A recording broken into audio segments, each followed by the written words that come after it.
You have another witness call? Yes, Judge. Commonwealth now calls Ms. Dina Fletcher. Dina Fletcher.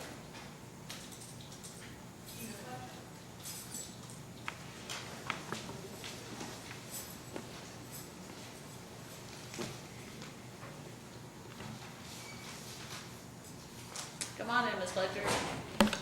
We're going to have you come up over here next to the chair. I'll have you raise your right hand, administer the oath, and then you can have a seat. Do you swear or affirm to tell the truth, the whole truth, and nothing but the truth? Yes, I do. Thank you.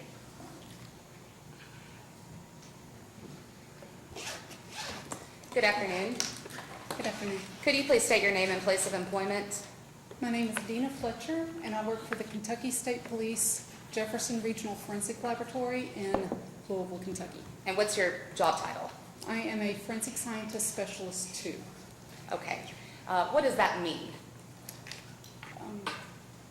The forensic lab system you hire in as either a forensic biologist or chemist or firearms examiner 1, and then so basically you promote up to scientist specialist 1 and 2. So. Okay. And out of those options, are you a chemist? Yes. Okay. Tell me about your education and training. I have a Bachelor of Science degree in chemistry from Morehead State University, and I also have a Bachelor of Science degree in biology from the University of Kentucky. Okay. And how long have you been working for the state lab? This November will mark my 19th year with the laboratory system. Okay. Have you worked there your entire career as a chemist? No, I actually hired on as a biologist with the Northern Laboratory. Okay. And then I went to the Eastern Laboratory, and then now I'm at Jefferson. Okay. Do you attend ongoing trainings? As we can, as funds and COVID permit. Yes, yes. And so tell me about some of those trainings. When you are able to go to what do they talk about? The training I normally go to is called the IACT. It's International Association for Chemical Testers, and we deal a lot with breath and blood alcohol and different things that are being seen throughout the nation, and actually some international case studies. Now, I want to talk a little bit about blood alcohol testing generally before we get into this. And I'm going to try to, we're already almost at 4 o'clock. I'm going to try to make this as brief as I can, but I still want you to explain fully what you can. Okay. So tell me about, as part of your job, do you receive kits that look a little bit like this? This is actually a kit that the date on it, it was supposed to be used before 2015. It's just a sample I have as a visual aid. Right. But this looks vaguely familiar. Yes, there's probably been a Changed a change little to in the the format. tubes. Yes. But Yes. Do you, as part of your employment, receive those test kits with a request to test blood? yes. Okay. How do they come to you? We do get a few that are hand-delivered, but mostly they arrive at the laboratory by mail. And you receive samples from every police agency in the state, correct? Our laboratory covers a certain region within the state, but between all 6 laboratories, yes, we do cover the entire state. Okay, so in Hardin County, all samples for this kind of testing would go to the Jefferson lab? They should. In theory, Yes. Okay. So what do you do with the sample when you receive it? Or when your lab receives it? When the laboratory receives it, we notate the date and time that it was received, who received it. Then it is given a unique laboratory number. All of the items within that kit have that laboratory number written on it so that we know which files go with which kit. And then I actually make a scan of that for the case file. We call it an inventory. And Your Honor, if I may, the witness appears to be referring to something at her podium. We would object to her referring to any written materials unless and until they are necessary to refresh her recollection. I mean, I understand this is an old case, and if the witness does not remember something, she is by all means entitled to, the prosecutor is entitled to refresh her recollection, but the witness may not by law refer to anything while they're testifying. I think, well, go ahead and respond. The rules are a little bit different for witnesses that are going to testify to expert material. Now, I mean, I think that it's reasonable for us to know what she has up there, but I don't. However the court wants to handle that, but I do believe that this is different than a lay witness. But Your Honor, she has not been certified as an expert witness. Okay, and she has closed her folder, you know, so I guess, are you able to testify? I mean, do you need to refresh your recollection? Not at this point. You're good now? Okay, Right now, all right, yes. then Okay. we'll carry on. Okay, so we're talking about how that process is done. So you receive it, I think we were talking about how it proceeds through the lab. Yes, we receive it, it receives a unique laboratory number. Everything is labeled with that. There's a scan, a color scan of everything that is put in the case file. The kit is then sealed back up and put in the refrigerator until I take it out to examine it, to test it. Okay. And how is it that the lab tests these samples? We use an instrument called a headspace gas chromatograph with a flame ionization detector. The headspace will basically warm the sample. And well, first of all, let me say that our samples from each case we run in duplicate. So I take 2 samples out of one blood tube, and those duplicate results have to match within 3% of the average before it's a good run. So you test the same sample multiple times? Yes. Okay. So the instrument will take a portion of the air portion out of the vial and injects it onto the instrument, the gas chromatograph, which has a column inside, and that separates the components of our sample. And those components will then reach the detector, which is this flame ionization detector, and those components will excite the flame. And that is how it generates the concentration. The instrument will be calibrated every day prior to me putting any samples on it. And is this how any blood test of this type in the state of Kentucky, the KSP lab system, is tested? Yes. Has this testing procedure been peer reviewed? Yes. Is it accepted industry practice to use this kind of testing? Yes, it is. And you have been trained on how to perform this test? Yes, I have. And you have been performing this test for how long, did you say? Since 2006, off and on. Okay. Judge, at this time, I move to certify her as an expert witness in terms of the headspace gas chromatograph. Okay, do you object? No objection, Your Honor. Okay, so certified. Did you receive a lab sample regarding a Miss Chastity Brock that was taken, the sample was taken on November 7th of 2020? You said November 7th? Yes. Yes. Okay.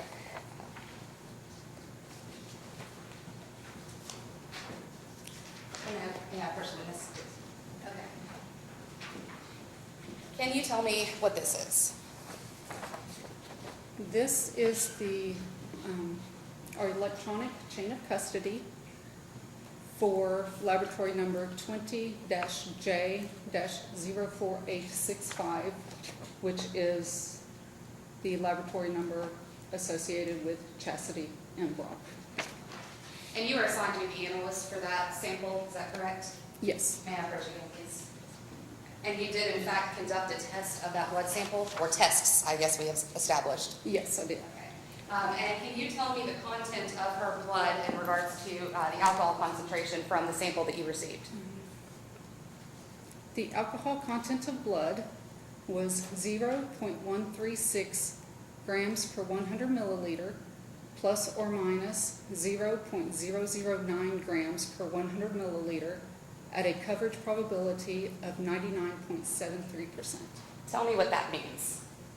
I think we all, from just, our basic understanding, I feel like, these days, most of us are pretty educated on DUI numbers. Right. Okay, so if we take that, what you said, a 0.1...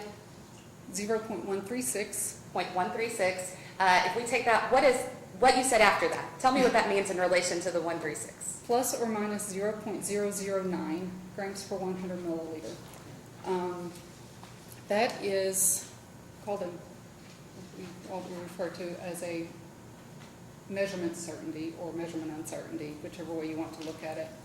But if I were to test this sample, if there were enough sample to test 100 times, 99.7% of that time, or 99.7 times out of the 100 times, the result would be between .136 and .009.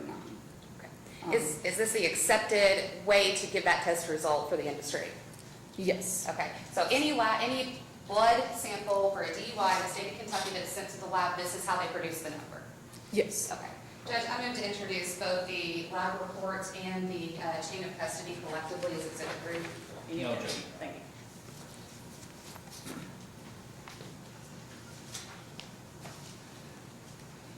Now, the officer on the citation checked that he believed this was both an alcohol and a drug DUI.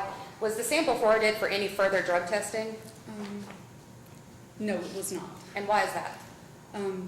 Our policy, laboratory policy, unless it is marked on the officer's report as either a murder or a fatality or a sexual assault or a higher crime, or a higher offense, I guess, it is not automatically forwarded for drug analysis if it's over a .1. Okay, so is that just a preservation of resources policy? I'm not sure. Okay, fair To be enough, fair honest enough. Now, I do want to ask a few questions about the procedure that these samples, I guess, are stored. Now, I'm going to go and tell you there's been a question come up about refrigeration. Okay. What can you tell me about industry practices and expectations based on your knowledge as an expert in this field about refrigeration of that blood sample? Our policy is once the kit is received and it's logged in, it will be placed in a locked refrigerator until we go to test it. And then our refrigerator temperatures are checked weekly to verify that they are within acceptable range. Okay. If you receive a sample, are there ways that you would know that something had gone wrong that you shouldn't test that sample? Not necessarily right off the bat, but when I go to sample it, if there were some clotting in there, it would probably be evident at that time. Okay. And before we get into the clotting, I want to back up to the refrigeration. The fact that the sample is not refrigerated when it is mailed to the lab, does that cause you any concern? Not really, as long as, it's not 6 months down the road when we receive it. Sure, sure. When did you receive this sample? I received this on November 17th. So 10 days. Yes. You would agree that 10 days is well within 6 months? Yes. Okay. Was there any evidence of clotting in this blood sample? I refer to my notes. Please. I did not notate anywhere that there was clotting present. Is there any, based on your expertise in this area, is there any reason for us to doubt the validity of that alcohol test result that you gave us, the, what was it, 136.136? 0.136. Objection, Your Honor, I believe that calls for speculation. She is an expert, she's allowed to speculate. And she has been declared an expert, yes. Okay, so Thank you, Your Honor. Do you have any reason to doubt that result? No, due to the duplicate samples being very close in range, I do not see any issues with the sample. Thank you. And I want to follow, just reiterate, the standards that you used are not only industry standards, but is how the state of Kentucky on every test performs these measures. Yes, every lab throughout the state. Thank you. That's all I have, Judge. Okay, all right, Mr. Forman. Thank you, Your Honor. You ready?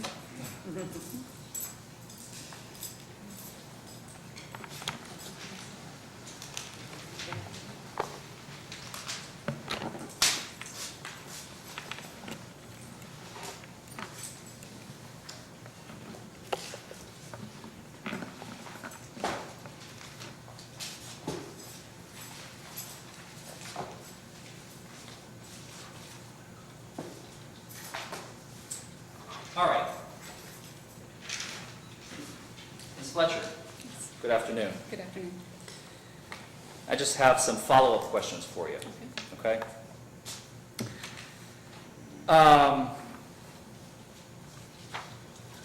So in this particular case, on November 17th of 2020 is when you received the blood kit. Yes.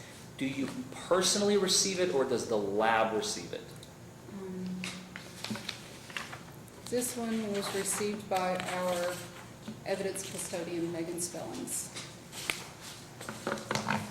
And that is based on the chain of custody report that is part of your overall report, correct? Yes. That's how we know who it was that received the kit in the lab, correct? Yes, yes. And then, I'm sorry, In- can I? It is also noted on the Toxo 01 that the laboratory produces the scan of the blood kit and the inventory. Her initials are on there that she is the one who received it. okay, So, that's the MBS MBS, yes. written in black Sharpie, at least Yes. mine is a photocopy, so I'm not Yes. sure what the original color is. It was but black, yes. It is black, okay.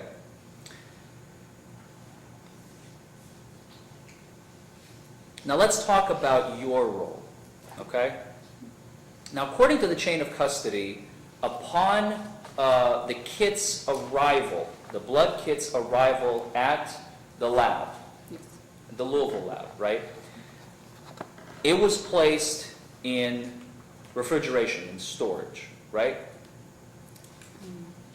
After she took custody of it, yes. Because it says evidence storage, that's how we know that, right?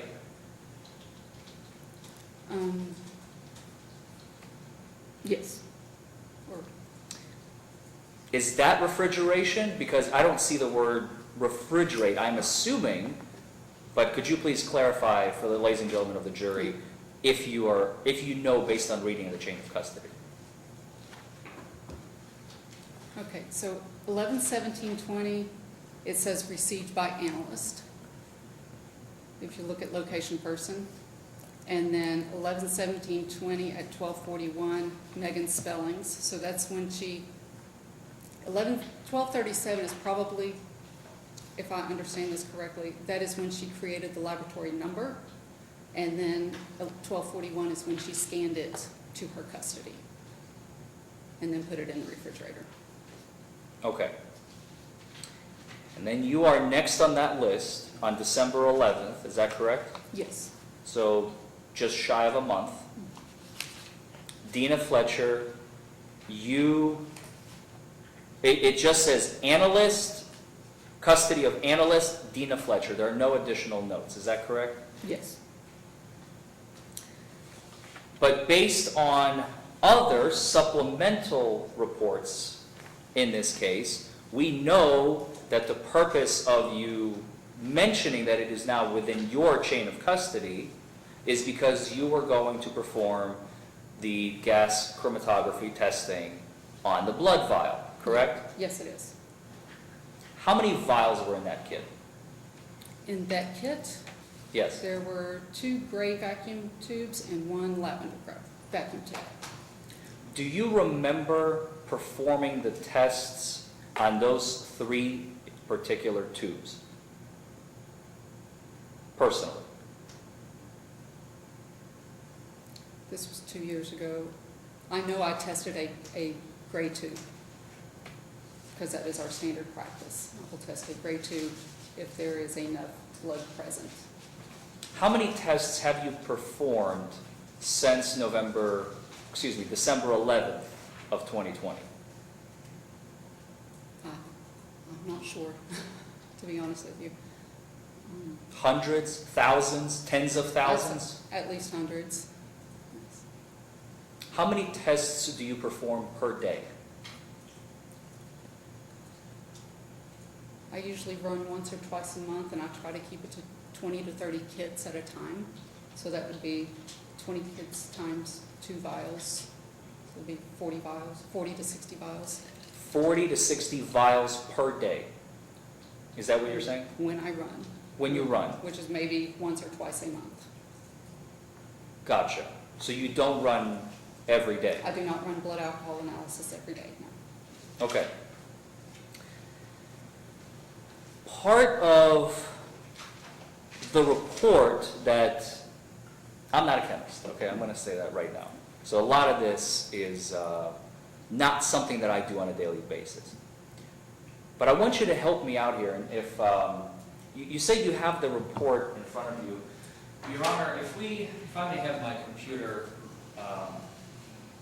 hooked up so that the witness can see what I am referring to.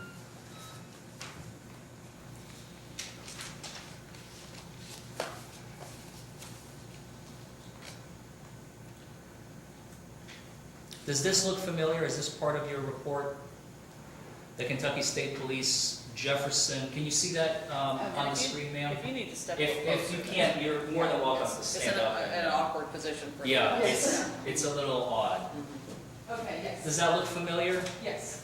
That is the 20-J-04865 sample name. Yes, that is the name, that is the laboratory number that was assigned to this kit. Submission 1 and item 1 first sample. Okay. And then sequence vial location, that's for your purposes to know, because how many vials do you have running at one time? It depends on how many cases I have. What is the maximum amount that you could be running at one time? That's the machine's capacity. We have 2 trays of 60 vials that will hold 60 vials each. So in theory, we could run 120, but one thing I forgot to clarify, I'm sorry. After every 5 cases or 10 vials, we run a control 08 to verify that the instrument is still in calibration. So that's just a check we run. So I'd run 5 cases and then an 08 check. Okay. So All right. What are these little graphs? Could you please tell the ladies and gentlemen of the jury what these graphs mean? this here is basically like the concentration, and then this is our internal standard. That's the N-propanol? That's the propanol, Okay. and then this is our ethanol. Okay. What are those 2 little unknown volatiles in the blood sample that you tested from Ms. Brock? That I'm not sure.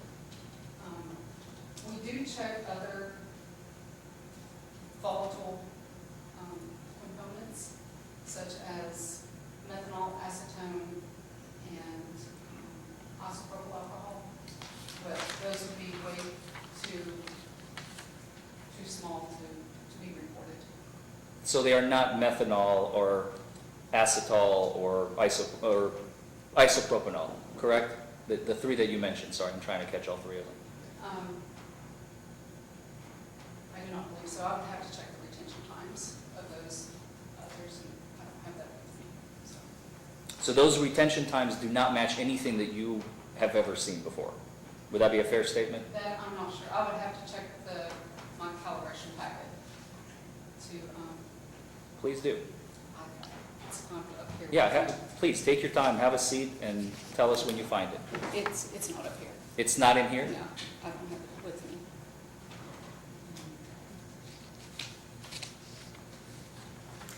Let's see, I'm trying to think. Okay. So you do agree that we have 2 unknown volatiles in your chromatograph, is that correct? Very small volatiles, yes. Would you agree with me that any process and procedure prior to your receipt of the item at your lab, any process and procedure that is improper before receiving the blood at your lab, that would compromise the reliability and validity of the testing results, would it not? Can you reword that? If the process and procedure, for let's say the extraction of the blood, Mhm. was compromised, that would compromise the results of your testing, correct? Well, if there had been like a rubbing alcohol pad or methanol pad that was used to cleanse the skin. I'm not asking for specifics, Ms. Fletcher. I'm simply asking you a question. Are you familiar with the term garbage in, garbage out? Yes. Okay. So if you have a sample that is in any way, shape, or form compromised, for whatever reason, transportation, extraction, failure to do a proper inversion, improper sterilization, whatever it may be, okay? If you receive a blood sample of that nature and you test it, then your results would be compromised, would they not? I am confident that. That's not my question. My question is, hypothetically speaking, once again, if you receive a sample that has been in any way, shape, or form compromised, your results will be compromised. Yes or no? It's a simple question. I'm not. I guess yes. Okay, thank you. No further questions. Any follow-up? No, Your Honor. Okay, may this witness be excused? I would like her to be retained for the rest of testimony, please. Okay, so if you would, and you'll have a seat back outside the doors. Thank you, Ms. Fletcher. Okay, do you have any other witnesses? Judge, that is the Commonwealth's case. Okay, thank you. All right, case passes to you, Mr. Foreman. May we have a 5-minute recess, Your Honor? Okay, 5 minutes. Well, we need to address a few matters before the court. Okay, all right, we'll ask the jury to step out then. There's